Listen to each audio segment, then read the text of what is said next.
Ko za a iya rijistar jamb ba tare da sakamakon kammala sakandire ba? Wannan muhimmiyar tambaya ce da ke tsayawa a zuciyar ɗalibai, musamman ɗaliban da ke aji ukun ƙarshe na kammala sakandire.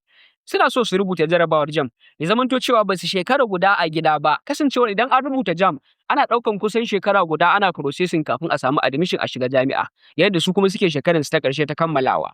Ko kuma a'a, ɗaliban da suka kammala karatun sai ya zama sakamakon su bai yi kyau ba, suna so za su sake rubutawa, to amma suna son su rubuta jamb a wannan lokacin dan ya zamanto cewa sun jefi duka tsuntsayen nan guda biyu. Shin akwai damar da za su rubuta jarrabawar ba tare da sakamakon su a hannu ba?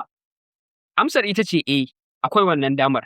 Akwai tsarin da jamb take kira da awaiting result. Jamb awaiting result shine ɗalibi ya yi jarrabawar jamb a yanayin da yake jiran sakamakonsa na kammala sakandire.